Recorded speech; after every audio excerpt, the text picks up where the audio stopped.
I wanted to talk today about a book that I read a couple of years ago called War Against the Weak, and the author's name is Edwin Black. And this book details the startling history of eugenics in America as well as in other countries. And when I first read the book, I had heard about eugenics before, and I largely associated it with Nazi Germany. But I didn't know how deeply entrenched the belief was, even here in America. And as a matter of fact, it has its roots here in the United States. And it eventually found its way into Europe and being embraced by Nazi Germany. So first of all, what's the definition of eugenics? It is the study of how to arrange reproduction within a human population to increase the occurrence of heritable characteristics regarded as desirable. Basically, it's the attempt to try to manipulate certain types of people to reproduce and prevent other types of people that are deemed unfit from reproducing in the effort to create like a perfect society, a master race. That's the broad stroke version of the ideology.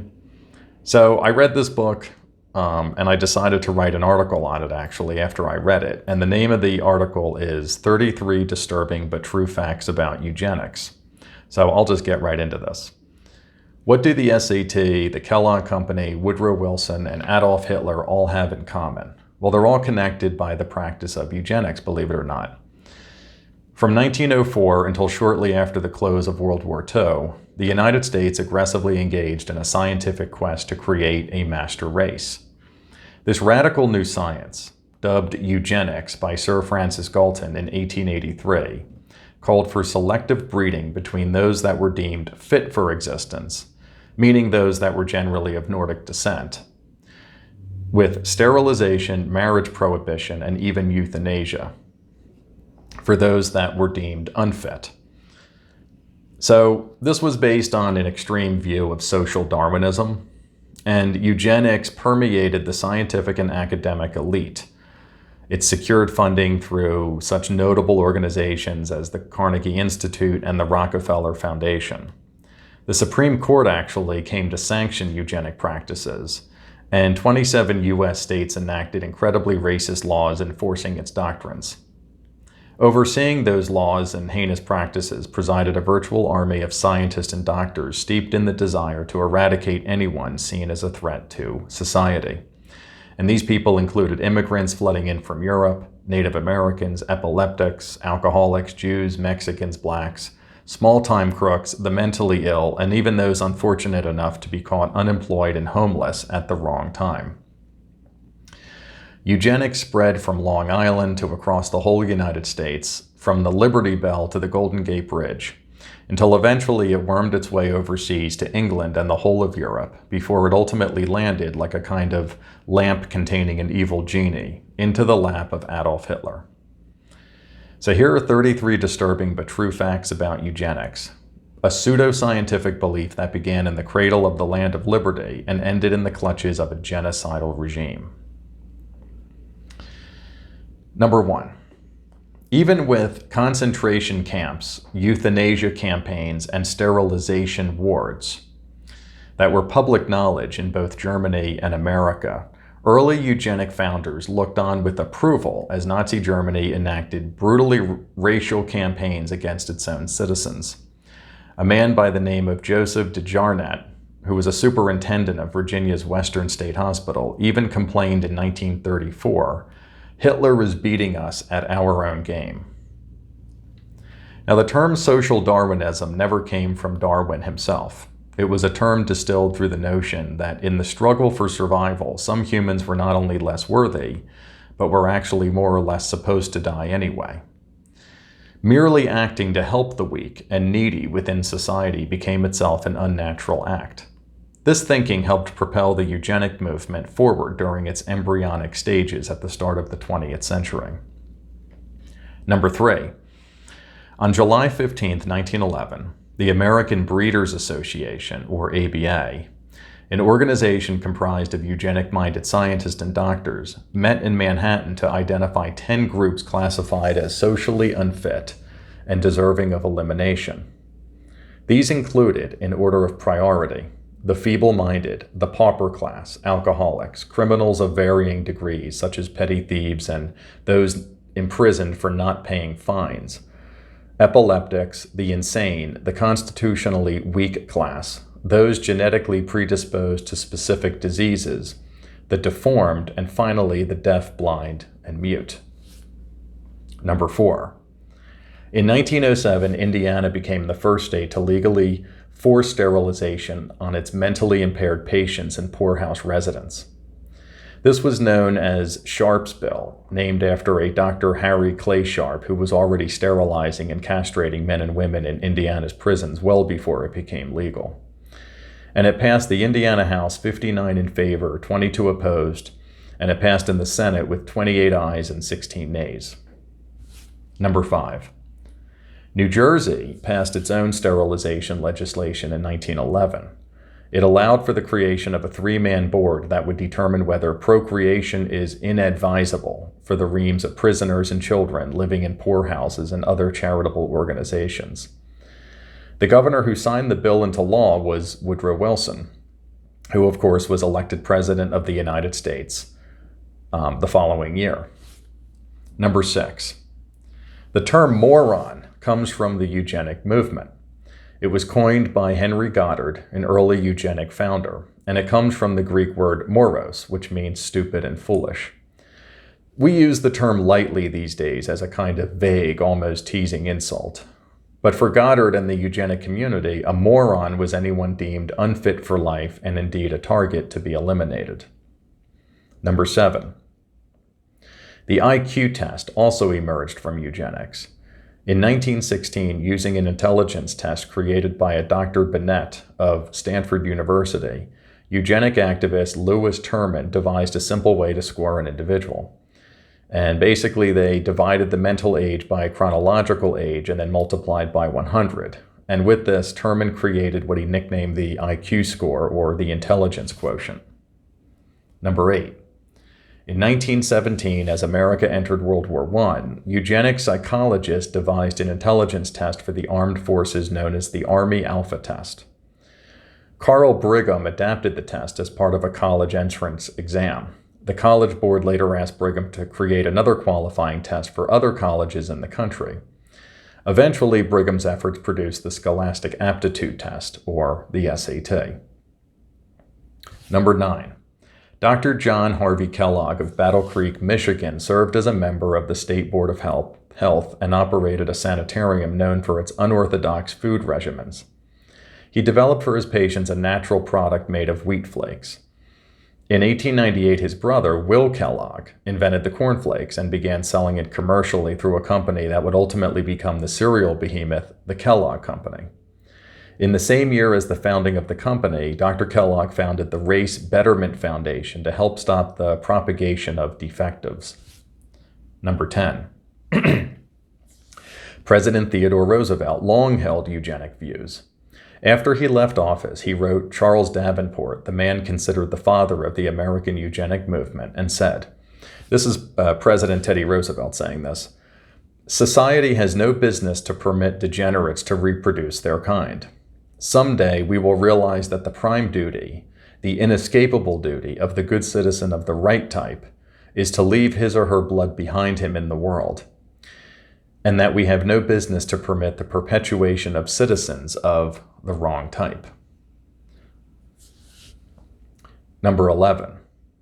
Virginia may be for lovers these days, but shortly after World War I, the state was well known for sweeping its social outcast into homes for the feeble-minded and epileptic. While those two terms meant virtually the same thing in practice, they also equaled another kind of diagnosis, known as shiftlessness. Shiftlessness, a term that could easily be applied to unruly boys, to legitimate mental patients, and generally it meant worthless or unattached in life. Number 12. On May 2nd, 1927, with only one justice dissenting, The Supreme Court officially sanctioned eugenic sterilization in the case of Buck versus Bell. Justice Oliver Wendell Holmes, a man revered throughout the nation as a voice of reason and justice, wrote the opinion for the majority that could have sprung from the Third Reich. He said, "It is better for all the world if instead of waiting to execute degenerate offspring for crime, or to let them starve for their imbecility, society can prevent those who are manifestly unfit from continuing their kind. The principle that sustains compulsory vaccination is broad enough to cover cutting the fallopian tubes. 3 generations of imbeciles aren't enough." Number 13. The Beach Boys sang about the girls in California. The state is known for its pristine beaches and laid-back populace. But the Golden State is also famous for something else, leading all states in the U.S. in eugenic sterilization. From 1907 to July of 1925, at least 4,636 sterilizations were performed. All mental patients and those deemed feeble-minded were allowed to have their procreative powers removed. The threat of asexualization even included criminals found guilty of any crime 3 times at the discretion of a consulting physician. Number 14. Although not wholly related to the eugenic movement, the birth control campaign, as orchestrated by Margaret Sanger, emerged from the conjoined spirit of women's rights and population control.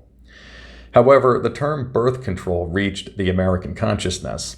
It had many prior variations that included voluntary parenthood, voluntary motherhood, the new motherhood, constructive generation, the new generation, family limitation, conscious generation, population control, race control, and finally birth rate control.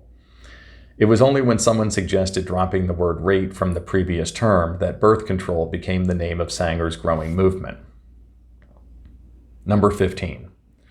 In its quest to find and identify anyone of mixed blood and separate them from those of pure Nordic stock, the state of Virginia enacted the Racial Integrity Act on March 8, 1924.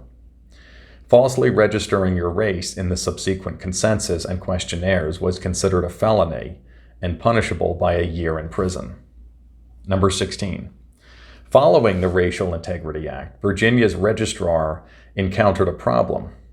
Some citizens of Indian descent were registering as white, but actually had African ancestry in their genes as well.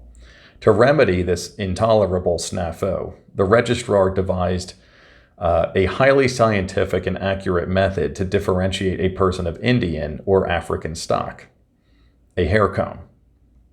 Walter Plecker, health officer of Elizabeth City County, wrote of the comb solution, "If it passes through the hair of an applicant, he is an Indian. If not, he is a Negro."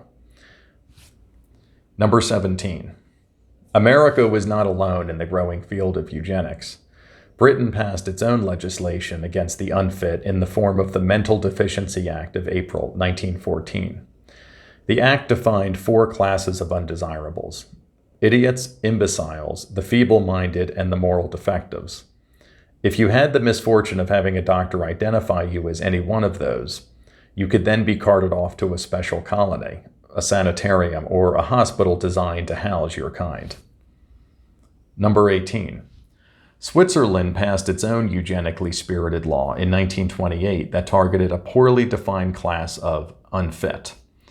While concrete numbers have never been ascertained concerning Switzerland's eugenic conduct, some estimates say that 90% of sterilization procedures were performed on women. Number 19. Norway had its own forced sterilization legislation on the books for 43 years. After passing a law legalizing it in 1934, it wasn't until 1977 that the law was amended to make sterilization voluntary. In the interim, 41,000 operations were performed, with almost 75% done on women. Number 20. But even if you managed to escape Britain, Germany, and Norway, you still had Sweden to worry about. Known throughout the world for its mostly blonde-haired, blue-eyed populace, Sweden passed its own sterilization law in 1934 as well. Similar to laws in other countries at the time, the new law targeted pretty much anyone classified as having a mental illness or having mental defects in any way. It even targeted those who had an antisocial way of life. Again, as with Norway, the largest victim group was women, who suffered forced sterilization at the rates of 63% to 90% over their male counterparts. In all, over 63,000 government-approved sterilizations were performed on the unfit individuals who had the misfortune of living within Sweden's borders. Number 21. George Bernard Shaw, the renowned Irish playwright who has the distinction of being the only person to receive both a Nobel Prize for Literature and an Oscar, was also a eugenic extremist. Speaking at London's Eugenic Education Society in 1910, the scribe had this to say regarding the use of lethal gas chambers on the unfit. He said, "A part of eugenics politics would finally land us in an extensive use of the lethal chamber. A great many people would have to be put out of existence, simply because it wastes other people's time to look after them." Number 22. However, while lethal gas chambers weren't employed on the weak until the rise of Nazi Germany, there were many instances of euthanasia performed by doctors of eugenic persuasion. On November 12, 1915, a woman named Anna Bollinger gave birth to a baby with severe intestinal abnormalities at a German-American hospital in Chicago. But rather than fighting to keep the baby alive, the hospital chief of staff, Dr. Harry Heiselden, decided it was not fundamentally worth saving. A friend of the mother's pleaded for him to save the baby's life. But the doctor only laughed and said, "I'm afraid it might get well." The baby died shortly thereafter. A health commission investigation later questioned the doctor for his decision, but he was ultimately exonerated for any wrongdoing and allowed to continue practicing. Heiselden persisted in his eugenic euthanasia over the years and justified it by declaring that public institutions used to house the unfit in effect acted as lethal chambers anyway. He secretly visited the Illinois Institution for the Feeble-Minded, where he discovered that windows were left open to allow the flies to cover the patients, and the inmates were given milk from a herd of cattle infected with tuberculosis. That was number 23. Number 24, eugenics even has its own movie. In 1917, Hollywood produced The Black Stork, a story about a mismatched couple who are counseled by a doctor against having children. However, the couple become pregnant anyway, and the woman gives birth to a defective child that she allows to die.